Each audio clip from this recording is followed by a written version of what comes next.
السلام علیکم ناظرین۔ سعودی عرب نے ارجنٹینا کو 2-1 سے ہرا دیا۔ ارجنٹینا کے خلاف کامیابی کے بعد سعودی کھلاڑی سجدے میں گر گئے۔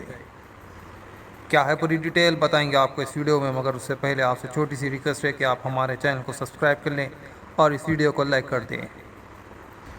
ناظرین، سعودی عرب نے اس ورلڈ کپ کا اپسیٹ کرتے ہوئے ارجنٹینا جیسی مضبوط ٹیم کو 2-1 سے ہرا دیا ہے۔ قطر میں کھیلے گئے گروپ سی کے اس میچ میں ارجنٹینا کو 10ویں منٹ میں ہی پینالٹی اسٹروک ملی، جس کا فائدہ اٹھاتے ہوئے ارجنٹینا کے کپتان میسی نے اپنی ٹیم کو 1-0 کی برتری دلا دی تھی۔ میچ کے پہلے ہاف میں ارجنٹینا کا پلڑا بھاری تھا، جو 1-0 سے آگے تھا، لیکن میچ کا دوسرا ہاف جب شروع ہوا تو سعودی عرب کے کھلاڑیوں نے ارجنٹینا کے خلاف تابڑتوڑ حملے شروع کر دیے اور صرف 48ویں ہی منٹ میں سعودی کھلاڑی صالح الشہری نے ارجنٹینا کے خلاف پہلا گول بنا دیا، جس کے ساتھ ہی اسکور 1-1 سے برابر ہو گیا۔ پھر صرف 5 منٹ کے فرق کے بعد صالح محمد الدوسری کے گول کی مدد سے سعودی عرب نے 2-1 سے برتری حاصل کر لی، جو آخر تک قائم رہی۔ اس طرح سعودی عرب نے یہ میچ 2-1 سے جیت لیا۔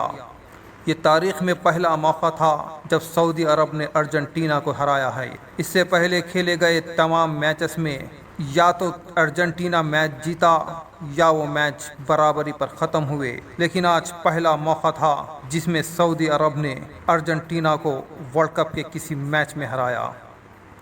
اس جیت کے ساتھ ہی سعودی کھلاڑی سجدے میں گر گئے، جس کی ویڈیو سوشل میڈیا پر کافی وائرل ہو رہی ہے۔ سعودی کھلاڑیوں نے گول اسکور کرنے کے بعد بھی سجدہ کیا اور پھر میچ کے اختتام پر بھی انہوں نے سجدہ کیا۔ واضح رہے کہ یہ سعودی عرب کی ارجنٹینا کے خلاف کسی بھی ورلڈ کپ میں سب سے پہلی کامیابی تھی، جس کے بعد سارے سعودی میں جشن کا اعلان کر دیا گیا اور چہارشنبے کے دن عام تعطیل کا اعلان کر دیا گیا ہے۔ دوستوں، اس ویڈیو میں بس اتنا ہی۔ آپ کی کیا رائے ہے اس بارے میں کامنٹ میں ہمیں بتائیں، ہمارے چینل کو سبسکرائب کریں اور اس ویڈیو کو لائک اور شیئر کریں۔